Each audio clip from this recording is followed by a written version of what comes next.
नमस्कार दोस्तों, एम संतोष education life में स्वागत है। ये आपका पार्ट 4 है मूर्तिकला का। ठीक है, चौथा पार्ट है ये मूर्तिकला का। बाकी 3 पार्ट हमने कर लिए थे। लास्ट वीडियो हमने कहाँ तक किए थे? स्वर्ण मुद्राएं तक कर लिया था, कुछ ने चलाई थी। अब आगे नेक्स्ट करेंगे। चैनल पर नए हैं सब्सक्राइब जरूर कर लीजिएगा, बेल आइकन को प्रेस करना ताकि भविष्य में जो भी वीडियो है आपको जल्दी जल्दी मिल जाया करें। PDF के लिए टेलीग्राम से जुड़ सकते हैं, लिंक आपको डिस्क्रिप्शन में मिल जाएगा। चलिए शुरू करते हैं बिना टाइम गए हुए। कुषाण काल के दौरान मूर्ति कला की गंधार शैली का मिश्रण किसका मिश्रण है? ठीक है, जो कुषाण काल में जो मूर्ति कला थी, जो गंधार शैली है, वो किसका मिश्रण हुआ करते थे? वो भारत ग्रीक का था, यानी यूनानी शैली का था। ठीक है, यूनानी शैली का था। सातवाहनों के समय में मुद्रा सर्वाधिक किस धातु के बने होते थे? तो ये सीसा की बनी होती थी। किसकी? सीसा की। किस वंश के शासकों ने ब्राह्मणों एवं बौद्ध भिक्षुओं के कर मुक्त भूमि देने की प्रथा का आरंभ किया था? तो सातवाहनों ने किया था। किसने? सातवाहनों ने किया था कि ब्राह्मणों को कर मुक्त भूमि देने का आरंभ किया।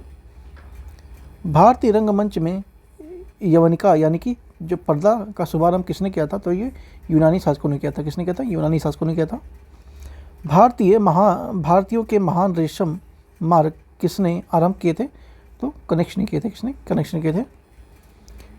शक सावंत का प्रारंभ किस सम्राट के शासनकाल में 78 ईस्वी से हुआ था? यानी कि शक सावंत का प्रारंभ किस सम्राट के शासनकाल में 78 ईस्वी से शुरू हुआ था? तो ये कनिष्क के शासनकाल में ही शुरू होता है। कुषाण काल में सबसे अधिक विकास किस क्षेत्र में हुआ था? तो ये वास्तुकला में हुआ था। किसमें होता? वास्तुकला में हुआ था। विक्रम सावंत कब से प्रारंभ होता है? तो ये 58 ईसा पूर्व से होता है। कितना? 58 ईसा पूर्व से।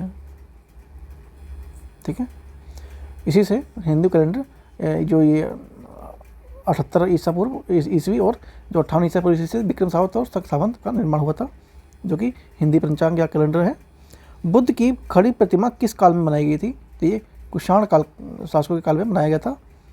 किस वंश के शासकों ने छत्र प्रणाली का प्रारंभ प्रयोग किया था? तो ये शकों ने किया था।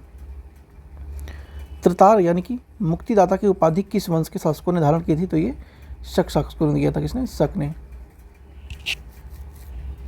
भारत में प्रथम बार सैनिक शासन व्यवहार में लाया गया ग्रीक शासकों के द्वारा। सातवाहन नरेश हाल ने समकालीन गुणाढ़ ने किस प्राकृतिक ग्रंथ की रचना की थी? तो ये बृहत कथा की। इसकी बृहत कथा की थी। किस संग्रहालय में कुषाण की मूर्तियों का संग्रह अधिक मात्रा में है? तो ये मथुरा के संग्रहालय में। कहाँ पे? मथुरा के संग्रहालय में। मौर्यों के बाद दक्षिण भारत में सबसे प्रभावशाली राज्य कौन था? तो ये सातवाहनों का था। किसका था? सातवाहन का था। 3वीं शताब्दी में वारंगल का जो प्रसिद्ध युद्ध है वो कैसे हुआ था? हाथी दांत के काम हेतु हुआ था ये। मौर्य काल के में किस विवाह को हे समझा जाता था? तो गंधर्व विवाह को हे के उपाधि दिया जाता था, गंधर्व विवाह को। यवन राजदूत हेलियोडोरस किसके दरबार में विदिशा आया था? तो ये भागभद्र के। किसके? भागभद्र के। ठीक है, भागभद्र के दरबार में आए थे। सावंतों के किसे भारत का राष्ट्रीय सावंत माना गया है? तो ये शक सावंत को माना गया है। ठीक है, शक सावंत को। प्लिनी कौन था? तो ये यूनानी भूगोल विशेषज्ञ था। ठीक है, प्लिनी कौन था? यूनानी भूगोल विशेषज्ञ था। मौर्योत्तर काल का सर्वाधिक विकसित उद्योग कौन था? तो ये वस्त्र उद्योग था।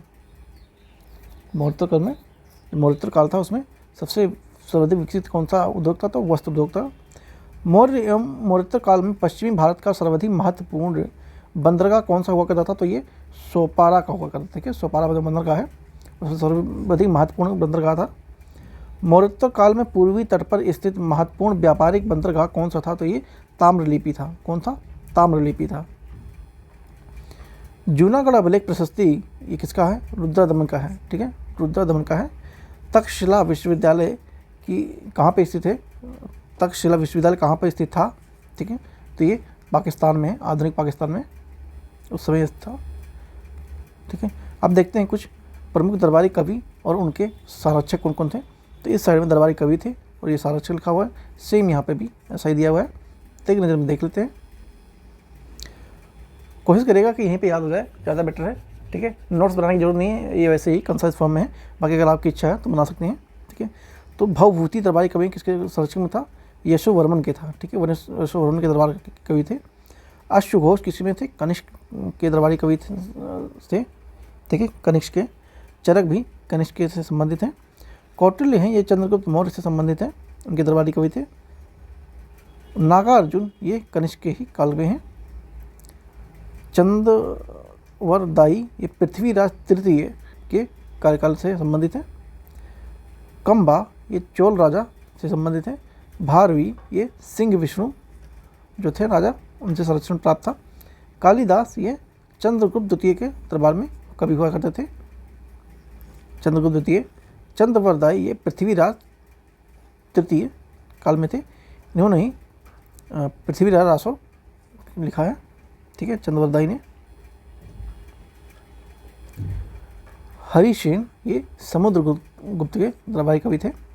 बाणभट्ट ये हर्षवर्धन के काल में थे। धर्मंतरी ये चंद्रगुप्त द्वितीय के दरबार में थे। रवि कीर्ति ये पुलकेशिन द्वितीय के दरबार में हुआ करते थे। वाकपति ये यशोवर्मन के काल में हुआ करते थे। दंडिन ये नरसिंहवर्मन के काल में हुआ करते थे। और जिनसेन ये अमोघ वर्ष के काल में हुआ करते थे। राजशेखर ये महेंद्र पाल प्रथम के उसमें हुआ करते थे। आर्यभट्ट ये चंद्रगुप्त द्वितीय के काल में हुआ करते थे। और महावीराचार्य ये अमोघवर्मन के काल में हुआ करते थे, ठीक है। और बाकी और भी बहुत सारी चीज़ बाकी हैं, तो इसको हम नेक्स्ट पार्ट में करेंगे, ठीक है। छोटा छोटा कर रहे हैं ताकि आपको याद करने में आसानी हो, है ना।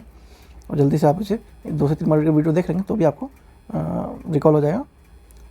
चैनल पर नए हैं सब्सक्राइब जरूर कर लीजिएगा, बेल आइकन को प्रेस करना बिल्कुल ना भूलें। PDF के लिए टेलीग्राम का यूज़ कर सकते हैं, जिसका लिंक आपको डिस्क्रिप्शन में मिल जाएगा। Okay, thank you so much.